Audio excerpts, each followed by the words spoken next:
Hello and welcome everyone. आज हम करने वाले हैं अपना अनुक्रम और श्रेणी यानी कि सीक्वेंस एंड सीरीज को स्टार्ट करने वाले हैं। ठीक है, टॉपिक हमारा हाई स्कूल का है समांतर श्रेणी का, लेकिन उसके पहले समांतर श्रेणी को जानने से पहले हम लोग ये दोनों चीज़ें जान लेंगे अच्छे से, क्योंकि इनको जानने से ही हम लोग समांतर श्रेणी क्या होती है ये जान पाएंगे और उसको कैसे सॉल्व करना है ये जान पाएंगे। बोर्ड एग्जाम में इसके क्वेश्चन जरूर आएंगे, क्योंकि समांतर श्रेणी जो है नया टॉपिक ऐड किया गया है स्कूल में, है ना। तो हम लोग सबसे पहले अनुक्रम और श्रेणी इन दो चीज़ों के बारे में जानते हैं। तो अनुक्रम यानी कि हम लोग सीक्वेंस के बारे में पहले जान लेंगे। ठीक है, आखिर ये होता क्या है ना। अनुक्रम अब हमारी मैथ की लैंग्वेज में यानी कि मैथ के बुक में सीक्वेंस इसको कैसे बताया गया है। देखो, सीक्वेंस का मतलब क्या होता है, ऐसी चीज़ यानी कि एक के बाद एक किसी भी चीज़ का आना, ये हमारा क्या होता है, सीक्वेंस होता है।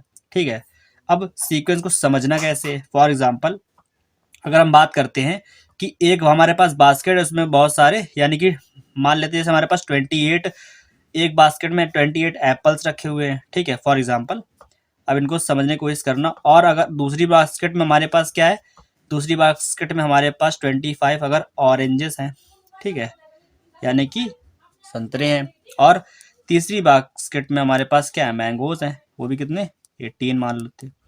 ठीक है, तो अगर हम लोग पूछें कि एक सीक्वेंस में यानी कि अगर क्रम में हम लोग बताएं कि फ्रूट्स कितने हैं टोटल, तो क्रम में अगर हमको फ्रूट्स बताने हैं तो 28 कॉमा 25 कॉमा 18, तीनों बास्केट में लगातार ऐसे फ्रूट्स हैं। ठीक, तो हमने इन तीनों को क्या किया, एक के बाद एक क्रम में लगा दिया।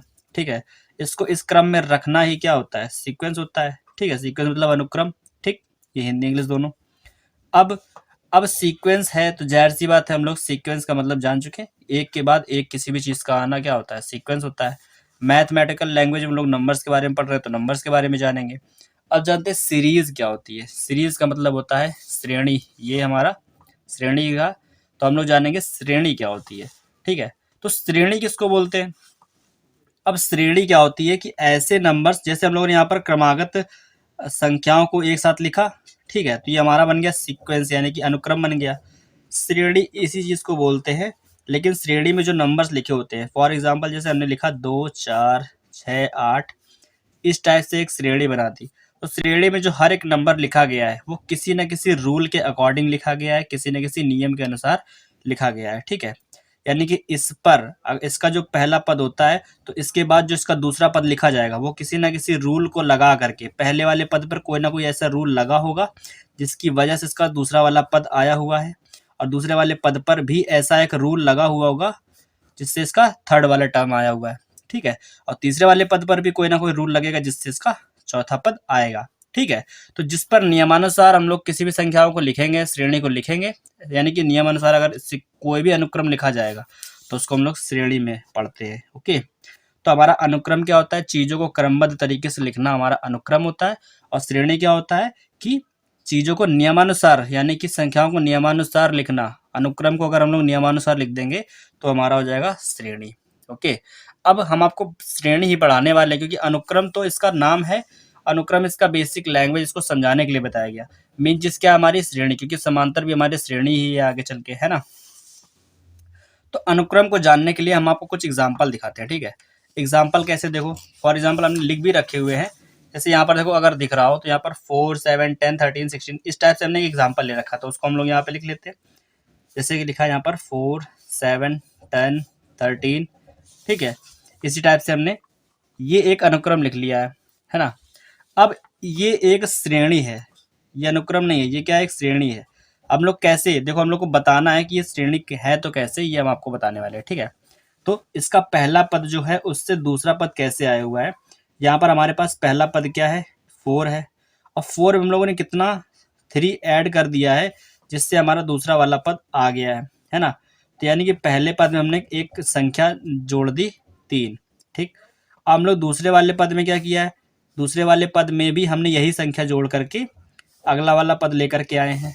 ठीक है, और फिर तीसरे वाले पद में, यानी कि तीसरा वाला पद हमारा 10 है, 10 में भी हमने क्या किया हुआ है, वही संख्या दोबारा से जोड़ दी है, 3 को ही दोबारा से जोड़ा है, तो हमारा अगला वाला पद आ गया है। ठीक, और फिर इस अगले वाले पद में भी हमने क्या किया है, 3 को ऐड किया है, ये 13 है, 3 को ऐड किया तो हमारा अगला वाला पद आ गया। ठीक है, यानी कि पहला वाला पद जो है मेन होता है और जो हर एक टर्म जो बाद में आया हुआ है वो पहले वाले पद के ही बदौलत आया हुआ है, ठीक है।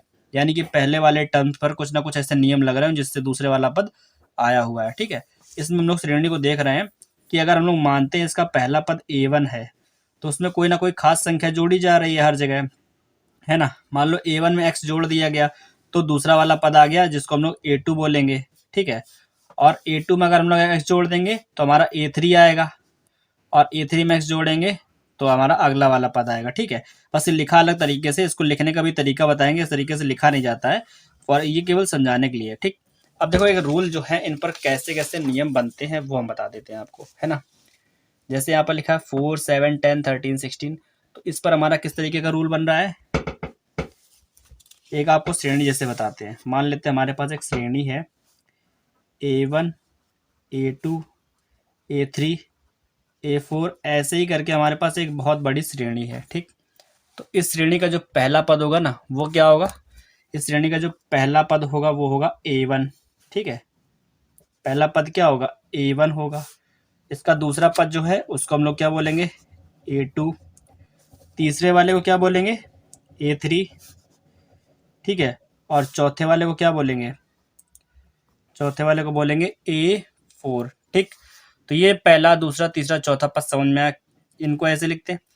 अगर हम बात करें इसका कि इसका कोई भी एक ऐसा टर्म जो हमको ज्ञात करना हो, ठीक है। मान लेते हैं कि इसके आगे चलकर कोई ना कोई एक AN टर्म आ जाए, है ना, AN पद आ जाए, कि हमको इसका कोई 17, 18वां पद ज्ञात करना है, तो उसको हम लोग क्या बोलेंगे कि इसका कोई व्यापक पद अगर हमको ज्ञात करना है, ठीक है। कैसा पद, व्यापक पद। अगर हमको इसका एक व्यापक पद ज्ञात करना है जिसको हम लोग क्या बोलेंगे, AN बोलेंगे, है ना। तो इसको आखिर ज्ञात करने के लिए हम लोग को किन नियमों का पालन करना पड़ेगा, यानी किन नियमों को लगाना पड़ेगा, ये जानना है अब, ठीक। तो देखो जैसे हम लोग ने यहाँ पर एक अनुक्रम लिख रखा है, एक श्रेणी लिख रखी है। ये श्रेणी, क्या ये श्रेणी है, अगर इस पर कुछ ना कुछ नियम लग रहे हो तो जाहिर सी बात ये एक श्रेणी होगी, ठीक है। तो यही वाली श्रेणी का एग्जाम्पल अभी हमने लिया हुआ था। इसमें क्या था, हमारा जो पहला पद था A1, है ना, वो 4 है। A1 क्या है, यहाँ पर 4 है, ठीक है। और श्रेणी कैसे बन रही है, A1 में क्या कर रहे हैं, एक निश्चित संख्या जोड़ रहे हैं, ठीक है। A1 में हम लोग क्या कर रहे हैं, एक निश्चित संख्या जोड़ रहे हैं, उससे हम लोग को अगला वाला पद मिल रहा है, ठीक। फॉर एग्जाम्पल जैसे ये 4, 7 और 10, 13, 16 ये आया हुआ है, कैसे आया है, A1 मान लो या फिर पहले वाले पद को A ही मान लो, कोई दिक्कत नहीं, कोई ज़्यादा बड़ी बात नहीं है, ठीक है। बस यहाँ पर देखो 4, 7, 10, 13 और 16 ये हमारी सीरीज है, ठीक। A1 हमारा हो गया 4, ठीक है। अगर हमको दूसरा वाला पद A2 चाहिए, ठीक है, A2, तो हमने क्या किया, पहले वाले पद में यानी कि A1 में ही 3 को जोड़ दिया, है ना। A1 बोल दो या फिर केवल A बोल दो। अगर हमको दूसरा वाला चाहिए तो पहले वाले में हमने 3 जोड़ा तो हमें क्या मिल गया, ये मिल गया दूसरा पद। और इसी तरीके से हमको तीसरा वाला पद, ये जो 10 चाहिए ना, 10 कैसे मिलेगा हमको, A3 अगर चाहिए तो हमने क्या किया, A1 में ही यानी पहले वाले में ही क्या किया, दोगुना कर दिया इस चीज़ को, 2 और ये जो संख्या थी वो, ठीक है। अगर हम लोग दोगुना करें 3 दूनी 6 और A यानी कि 4, 6 4 10, तो यही आएगा तीसरा वाला पद, है कि नहीं। नियम आ रहा है कि नहीं आ रहा। इस तरीके से अगर हम लोग चौथे वाले पद की बात करें तो उसमें क्या हुआ है कि पहले वाले पद में ही 3 गुना कर दिया गया उसी संख्या को जो जोड़ी घटाई जा रही, ठीक है। यानी कि जो 3 है ये हर जगह सेम है, बस यहाँ पर पहले एक 3 था, यहाँ पर दुगना हो गया, यहाँ पर 3 गुना हो गया। अगर हमको अगला पद, पांचवा पद चाहिए तो क्या करना पड़ेगा, पहले वाले पद में ही 4 गुना, मतलब यही 4 टाइम्स करना पड़ेगा, तो हम लोग को अगला पद मिलेगा। इसको सॉल्व करोगे A2 में, A कितना हमारा 4, 4 में 3 जोड़ा तो 7 आ गया, दूसरा पद मिला हमको। तीसरा पद कैसे आया था, A यानी कि 4, यहाँ पर 4 लिखोगे, 3 दूनी 6, 6 में 4 जोड़ोगे 10 आएगा तीसरा पद। चौथा पद कैसे निकालना, A की जगह हमारा 4 है, 3 3 9 9 4 13, देखो 13 आ रहा चौथा पद। पांचवा पद कैसे आया, A की जगह पे क्या है 4 और 4 3 12, 12 4 16, देखो 16 आ गया, पांचवा पद हमारा 16 आ गया। तो ये एक श्रेणी थी जिसमें हम लोगों ने इस नियम को लागू करके दिखाया है आपको, ठीक है। इस नियम को अगर लिखना चाहो तो कैसे लिखोगे, तो हमने इस नियम को कैसे लिखा, 4, 7, 10, 13 और 16, बस इस एक चीज को समझ लो, बाकी सारी चीजें फिर आराम से समझ में आ जाएंगी। इसमें हम लोगों ने जो नियम लगाया उसको इस तरीके से लगाया, A फिर A प्लस D, मतलब D कोई संख्या है जो हम लोग बार बार जोड़ेंगे, फिर क्या है a+2d, फिर a+3d, ऐसे करके हमने इसको सॉल्व किया हुआ है। ठीक है, a+4d। ठीक है, तो यहाँ पर जो d आया हुआ है ये क्या है, एक निश्चित संख्या हो गई जो कि क्या है, हर एक पद पर आ रही है बार बार, है ना। तो अब हमारा ये एक एग्जाम्पल खत्म। दूसरे की बात करते हैं। जैसे हमने दूसरा ये ले रखा है, यहाँ पर क्या लिखा है, 2 4 6 8 10, ये हमारा हो गया, है ना। तो 2 4 6 8 10 क्या कह रहा है, इस वाली सीरीज की अगर हम लोग बात करेंगे तो देखो इसमें ध्यान से क्या दिया हुआ है, हर एक पद अपना पहले वाले से कुछ ना कुछ कम है। ठीक है, क्या है, कम है। कैसे, देखो इसका जो पहला पद है वो क्या है, 2 है। ठीक है, और इनके बीच में अंतर कितना है, 2 और 4 के बीच में 2 का अंतर है, 4 और 6 के बीच में भी 2 का अंतर है, 6 और 8 के बीच में भी 2 का अंतर है ना। तो ये सीरीज सेम ऊपर वाले की तरह थी, जैसे हम लोगों ने ऊपर वाला पढ़ा हुआ है अभी, 4 7 10 13 16, इस सबके बीच में 3 3 का गैप था, वैसे इसमें 2 2 का गैप है ना। तो इसका भी काम वैसे ही होगा, यानी कि अगर हम लोग को पहला वाला पद पता है, दूसरा वाला पद कैसे निकालेंगे, उसमें एक निश्चित संख्या, यानी कि पहले वाले में एक निश्चित संख्या डी जोड़ देंगे तो दूसरा पद आ जाएगा डी, यानी कि इन दोनों के बीच का जो अंतर है वो कितने का आ रहा है, 2, है ना। तो हम लोग इनके बीच में क्या जोड़ देंगे, 2। तो श्रेणी कैसे मिलेगी, पहला पद हमें पता है 2 है, दूसरा वाला 4 कैसे आएगा, 2 में 2 जोड़ दो, यानी कि a+d करोगे। तीसरा वाला कैसे आएगा, a+2d करने पर, a+2d, डी की जगह पे कितना लेंगे हम लोग, 2 लेंगे। ठीक है, डी की जगह पे कितना लेंगे, 2। तो यहाँ पर ए की जगह पे 2 है ही, इसकी जगह पे रखेंगे तो 2+2 यानी कि 4, ये देखो 4 आ रहा। यहाँ पर आओ, 2+2 गुणे 2 करेंगे तो दूनी 4+2 कितना, 6 हो गया, है ना। अगला पद कैसे आएगा हमारा, a+3d करने पर, तो ए की जगह पे क्या है, 2+3 इंटू डी की जगह पे भी 2, 3 दूनी 6 और 2 8। देखो आ गया अगला पद। तो जो हम लोग नियम लगा रहे हैं, कौन वाला, ये a, फिर a+d, a+2d और a+3d, ये हमारा नियम इस पर लागू हो रहा है। ठीक, और एक श्रेणी दिखा रहा है हमको ये। अभी हम लोग आगे चल के समांतर श्रेणी पढ़ने वाले हैं, तो ये समांतर श्रेणी का ही उदाहरण हम बता भी रहे हैं आपको, जो बता रहे हैं। ठीक है, लेकिन अगर कोई अलग टाइप एग्जाम्पल दिख जाता है, मान लो अभी हम समांतर श्रेणी पर रेगुलर आए नहीं है, अभी हम आपको केवल श्रेणी पढ़ा रहे हैं। ठीक है, जब समांतर श्रेणी पढ़ाएंगे तब भी इन चीज़ों का जिक्र होगा, क्योंकि अभी हम लोग जहाँ यहाँ पर जो नियम पढ़ रहे हैं उनको जानना है केवल, है ना। यहाँ पर देखो एक नियम ने और लिखा हुआ है एग्जाम्पल, 1 8 27 64 125। इसमें थोड़ा डिफरेंट है ये, कैसे देखो, जैसे ये लिखा है 1 8 27 64 125। ठीक, देखो इसमें क्या किया गया है, इनके उनके बीच का अंतर हमको नहीं दिख रहा कहीं भी, क्योंकि 1 और 8 के बीच का अंतर 7 होता है और 8 और 27 के बीच का अंतर 19 होता है ना। तो यहाँ पर अंतर से कोई भी लेना देना नहीं है।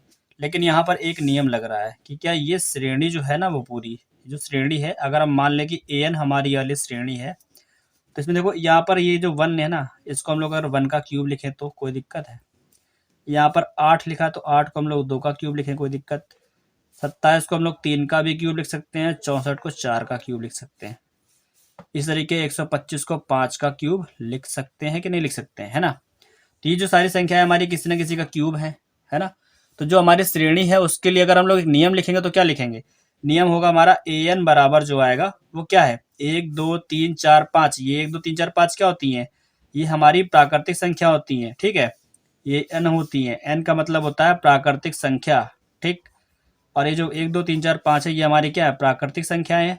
तो हम लोग ये बोल सकते हैं कि जो श्रेणी है, यानी कि an बराबर ये n का क्यूब है। ठीक है, ये हमने एक इसके लिए नियम लिख दिया कि श्रेणी जो है वो n का क्यूब है। ठीक, n का क्यूब है, हमने ये इसके लिए एक नियम लिख दिया। और ऊपर जो हम लोग के पास श्रेणियाँ आई थी, इनके लिए भी हम लोग एक नियम लिख सकते हैं। ठीक है, जैसे कि a+2n या फिर 2n-1 इस टाइप से कुछ भी हम लोग इनके लिए भी नियम लिख सकते हैं, अगर आप लोग इस पर चर्चा करें तो। ठीक, लेकिन जो चीज़ आपको बताई गई है ना, वो समांतर श्रेणी के लिए बहुत इंपॉर्टेंट है, इसलिए इसको याद रखना, क्योंकि समांतर श्रेणी ही पढ़ने वाले और समांतर श्रेणी के ही हमने एग्जाम्पल भी लिए हुए हैं, है ना। तो ये एक आपको नियम लिख के दिखा दिया। अगर इसी टाइप से आपको कोई an का वैल्यू दे रखा हो, मान लो फॉर एग्जाम्पल अगर an बराबर कह दे कि 2n-1 दिया है और कह दे कि श्रेणी बना के दिखाओ। ठीक है, श्रेणी बना, या फिर इससे कोई श्रेणी के 5 पद लिखो, किसी भी श्रेणी के 5, इससे किसी श्रेणी के 5 पद लिखो। ठीक है, श्रेणी के 5 पद लिखने हैं, 5। तो हम लोग क्या करेंगे, इसी में ए एन की जगह पे 1 रखेंगे, क्योंकि हमको पता है यहाँ पर एन है, और एन का मतलब होता है प्राकृतिक संख्या यानी कि नेचुरल नंबर। ओके, प्राकृतिक संख्या होती है एन। तो एन की जगह पे 1 रखोगे तो यहाँ पर क्या आएगा, 2 × 1 - 1, तो कितना हो जाएगा 2 - 1, जो कि हमारा 1 आएगा, है ना। जब A2 का मान रखेंगे तो क्या आएगा, यहाँ पर 2 × 2 - 1, तो 2 × 4 - 1 कितना हो जाएगा, 3 हो जाएगा, है ना। इसी तरीके से हम लोग A3 यानी निकालेंगे, तो यहाँ पर क्या आएगा, 2 × 3 - 1, तो कितना हो जाएगा, 2 × 3 6 में से 1 गया 5। तो हमारी श्रेणी क्या बन रही है, यहाँ से श्रेणी हमारी बन रही है 1 3 5, 1 3 5। इससे अगला पद कैसे आ जाएगा, इससे अगला पद हमारा 7 हो सकता है, इससे अगला पद 9 हो सकता है, ठीक है। ऐसे हम लोग निकालते चलेंगे, 2 से 3 अगर पद हमारे आ गए तो हम लोग श्रेणी आराम से बना लेते हैं, ठीक है। अब हमने जो ये नियम लिखा हुआ ना 2n - 1, यही वाला नियम हमारा ऊपर भी लग रहा था 2 4 6 8 वाले में भी, ठीक है। चलो हम थोड़ा समांतर श्रेणी के बारे में भी जान लेते हैं और चलते हैं समांतर श्रेणी की कुछ चीज़ें कर लेते हैं, है ना। समांतर श्रेणी की क्या, हमारा टॉपिक भी वही है, तो हम लोग समांतर श्रेणी से रिलेटेड कुछ सवाल लगाएंगे अभी, ठीक, और उसके बारे में भी जान लेंगे। उससे पहले जो अभी हम लोगों ने पढ़ा हुआ है नियम को लगाना, ठीक है, उससे हम लोग कुछ श्रेणियाँ भी बनाना सीख लेते हैं, है ना। देखो हमने यहाँ पर कुछ एग्जाम्पल लिख रखे हैं, जैसे ये लिखा है 2 4 6 8 10, है ना। तो इस टाइप के एग्जाम्पल के लिए हमको करना क्या होगा, ये जान लेते हैं पहले, है ना।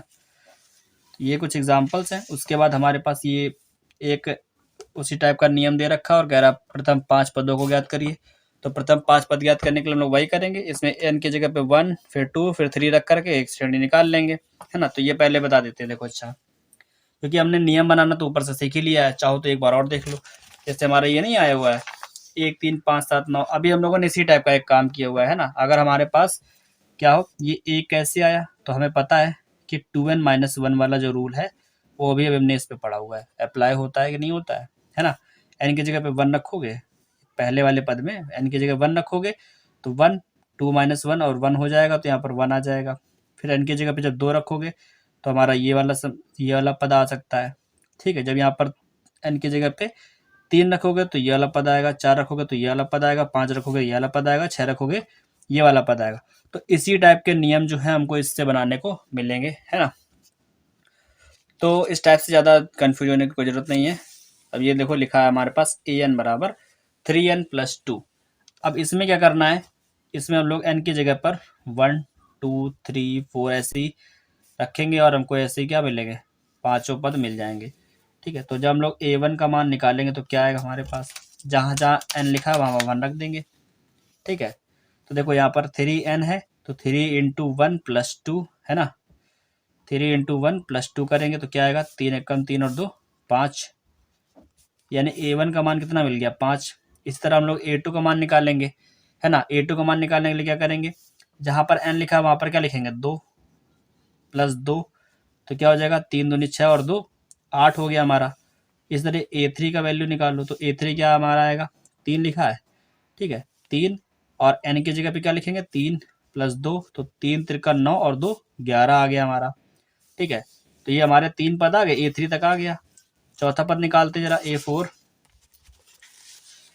तो a4 देखो रखते हैं जरा, a4 यानी कि 3 × 4 और ये प्लस का 2 है तो +2 लिख दो, तो 3 चौको 12 और 2 14, ठीक है। फिर यहाँ पर a5, क्योंकि 5 पद निकालने हैं तो पाँचों निकालेंगे, 3 × n की जगह पे 5 रख दो +2, है ना। तो 5 × 15 + 2, 5 × 15 + 2 यानी कि 17 हो गया, है ना। 15 + 2 17 आ गया हमारा।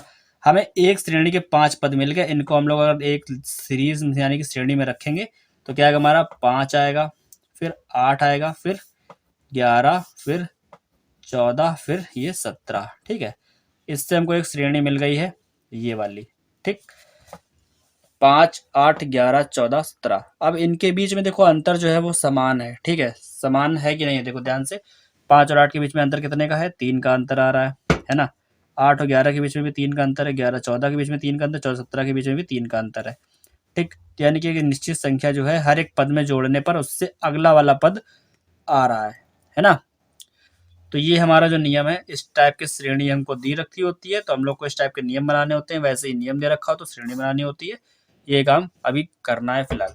तो एक क्वेश्चन हमने और भी ले रखा है इसी टाइप का, तो उसको भी देख लेते हैं।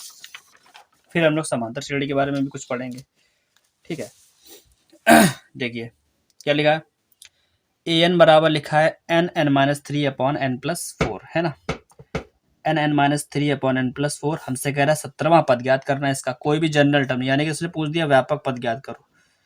अभी हमने व्यापक पद के बारे में जाना था ना, जनरल टर्म। ठीक, व्यापक पद का मतलब ही होता है कि ये कोई भी पद पूछ सकता है कभी भी, 1 से लेकर 100, 200, 1000 कोई भी पद पूछ सकता है। उसने नियम दे रखा है कि इस नियम के अनुसार हमको बताना है। तो हमको ए एन का मान दे रखा है n(n-3)(n+4) और कह रहा है कि n 17वां का मान बताओ। ठीक है, n 17वां नहीं, मतलब a 17वां का मान बताओ। 17वां पद हमारा a17 होता है। ठीक है, तो a17 का पद हम लोग निकालेंगे, तो जहां जहां लिखा वहां क्या रख देंगे 17। तो यहाँ पर हो गया 17 और अंदर भी 17 - 3 अपॉन में भी क्या हो जाएगा 17 + 4 हो जाएगा, है ना। ये हो जाएगा।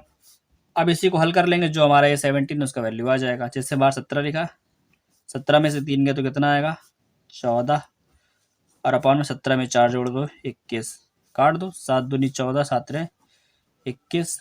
ठीक, और करा लो मल्टीप्लाई, 17 दूनी 34 अपॉन में 3 आ गया।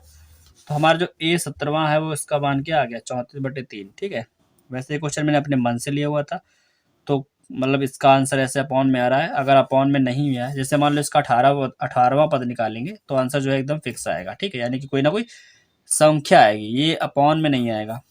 करके दिखा देते हैं, देखो अगर हम लोग a18 का मान निकालते हैं, ठीक है, तो हमारा n(n-3)(n+4) है इस टाइप से। तो अगर हम लोग a18 का मान निकालना है, n की जगह पे 18 रखो यहाँ पर, 18 और 18 - 3 अपॉन में 18 + 4। ठीक है, जैसे हम लोगों ने 17वां पद निकाला, वैसे 18 निकाल के देख लेते हैं एक। तो 18 × 18 में से 3 गया तो 15 अपॉन में क्या हो जाएगा 22। ठीक है, 2 से काट दो 9, 2 से काटो 11, 15 9 135 बटे में 11। तो ये हमारा 17वां पद था। उसी तरह की हमारा 18वां पद भी आ गया। ठीक है, तो हमको बस नियम दे रखा है, हमसे 17वां पद 18वां पद यानी कोई भी व्यापक पद पूछ सकता है। बोर्ड एग्जाम में इस टाइप के क्वेश्चन आते हैं, एक एक नंबर में आते हैं। ओके, तो एक एक नंबर में ये क्वेश्चन आते हैं, तो करना अब जाहिर सी बात है आसान है। अब हम मेन चीज है जानते हैं समांतर श्रेणी आखिर क्या होती है। ठीक है, समांतर श्रेणी पता है किसको बोलते हैं? समांतर श्रेणी हम लोग उसको बोलते हैं जिसमें क्या हो, ये एक ऐसी श्रेणी है जिसमें हर एक अगला पद, देखो अगर हम लोग कहें कि a1 a2 a3 a4 और a5 इस टाइप से अगर एक श्रेणी हमारी समांतर श्रेणी है, अगर ये एक हमारी क्या है समांतर श्रेणी है, तो इसमें क्या होता है हर अगला पद अपने आगे वाले पद से, ठीक है, आगे वाले पद में एक निश्चित संख्या जोड़ने पर आता है। ठीक, कैसे? जैसे a1 हमारा कुछ ना कुछ होगा, हमें पहला पद तो पता होना चाहिए। ठीक है, तो जो a2 का मान है ना वो कैसे आएगा, वो a1 में एक निश्चित संख्या मान लेते हैं, कुछ भी मान लेते हैं, मान लो d मान लेते हैं। ठीक है, a1 में एक निश्चित संख्या जोड़ने पर आएगा। ठीक है, और जो a3 होगा वो इसके पहले यानी a2 में उसी निश्चित संख्या को जोड़ने से आएगा। ठीक, इसके बाद जो a4 है यानी कि चौथा पद, वो क्या होगा इसके पहले वाले a3 में एक नई संख्या एक निश्चित संख्या जोड़ने पर आएगी, है ना। तो इस टाइप की जो श्रेणी होती है उसको हम लोग समांतर श्रेणी बोलते हैं। देखो एक आराम से बता देते हैं जरा सा, इसे लिखा है 2 4 6 8 10। ठीक है, तो इसमें देखो ये श्रेणी दिख रही है आपको, इसमें क्या है जो दो तो पहला हमारा क्या है पहला पद है, जो दूसरा पद है वो कैसे आया पहले वाले पद में एक निश्चित संख्या, यानी कि इन दोनों का अंतर निकालो कितना है 2 आ रहा, तो 2 में 2 जोड़ दिया तो 4 आ गया, है ना। फिर 4 के बाद जो 6 आया वो कैसे आया इस वाली संख्या में फिर से वही संख्या जोड़ने पर। इन दोनों का अंतर कितना है, मान लेते जो निश्चित संख्या d है वो 2 है और पहला पद हमें दे रखा है 2, तो ये तो हमको पता है, लेकिन दूसरा पद हमारा कैसे आया पहले वाले पद में वही 2 जोड़ने पर, तो ये हमारा 4 आ गया था, है ना। तीसरी संख्या कैसे आई थी हमारी, तीसरा वाला पद कैसे आया था इसके पहले वाले पद में, यानी कि 4 में वही निश्चित संख्या जोड़ने पर। ठीक है, तो हमारे वाला पद आया था। अब ये 8 कैसे आएगा? इसके पहले वाले पद में वही निश्चित संख्या जोड़ने पर आएगा, 6 + 2, तभी तो 8 हुआ। और 10 कैसे आया? इसके पहले वाले पद में 2 जोड़ने पर। ठीक है, तो ये कुछ नियम अगर समझ में आ रहा हो तो वीडियो को लाइक जरूर कर दो। ठीक है, ये हमारी समांतर श्रेणी है। ठीक, और एक समांतर श्रेणी को लिखने के लिए जो हम लोग इसके पदों को लिखते हैं, समांतर श्रेणी के पद आखिर लिखे कैसे जाते हैं? समांतर श्रेणी के पद ये कैसे लिखे जाते हैं, तो ये देख लो ध्यान से, है ना। इसको लिखने का एक नियम है, समांतर श्रेणी को लिखने का एक नियम है। क्या होता है कि हमेशा समांतर श्रेणी ऐसे लिखी जाती है, ए प्लस डी। हमें मेन चीज केवल एक ही चीज, दो ही चीज पता होती है इसमें। क्या होता है? एक होता है पहला पद, ठीक है, और दूसरा होता है इनके बीच का सार्वंतर। सार्वंतर का मतलब होता है दो पदों के बीच का अंतर, है ना। पहला पद जो कि हमारा ए है, सार्वंतर हमारा मान लेते हैं यहाँ पर डी। ओके, तो इन दोनों पदों को अगर लेकर के चले तो एक समांतर श्रेणी बनानी है तो वो ऐसे बनती है, ए प्लस डी, ए प्लस 2d, ए प्लस 3d। याद करो, भी पढ़ाया भी था स्टार्टिंग में, यही चीज पढ़ाई थी, किस तरह से नियमों से निकाल के पढ़ाया था। वो अगर समझ में आया होगा तो यहाँ पर भी आप समझ जाओगे समांतर श्रेणी कैसे आती है, इस तरीके से निकाली जाती है। ठीक, अगर हमको मान लो कह दे कि हमारे पास पहला पद जो है वो 1 है और जो सार्वंतर है वो 2 है, और एक श्रेणी बना के दिखाओ, तो श्रेणी बनाने के लिए हम लोग को क्या करना पड़ेगा? श्रेणी बनाने के लिए बस यही वाली नियम को लगाना पड़ेगा और हमारे पास एक समांतर श्रेणी बन जाएगी, है ना। क्योंकि हम लोग समांतर श्रेणी पढ़ रहे हैं तो जाहिर सी बात है समांतर श्रेणी ही बनाएंगे। तो समांतर श्रेणी बनाने के लिए क्या करेंगे? यहाँ पर ए लिखा है, ए का मतलब हमारे पास क्या 1 है। ठीक, दूसरा पद कैसे आएगा? ए प्लस डी करके, यानी कि 1 + 2 करके आएगा। ठीक है, तीसरा पद कैसे आएगा? ए प्लस 2d करके, यानी कि 1 + 2 इंटू डी का वैल्यू क्या है? 2। ठीक है, तीसरा पद कैसे है? चौथा पद कैसे आएगा? मतलब तीसरा तो आ गया, चौथा कैसे आएगा? ए प्लस 3d करके, ए यानी कि 1 + 3 इंटू डी, डी का वैल्यू कितना है? 2, है ना। ऐसे चौथा पांचवा पद कैसे आएगा? इसमें ए प्लस 4d है तो ए प्लस ए की जगह 1 हो गया, प्लस 4d, डी की जगह पे 2 है तो 4 × 2। तो हमारी श्रेणी क्या बनी? श्रेणी में पहला पद है 1, 2 और 1 ये 3 हो गया, 2 प्लस, यानी कि देखो 2 दूनी 4 और 1 5 हो गया ये, है ना।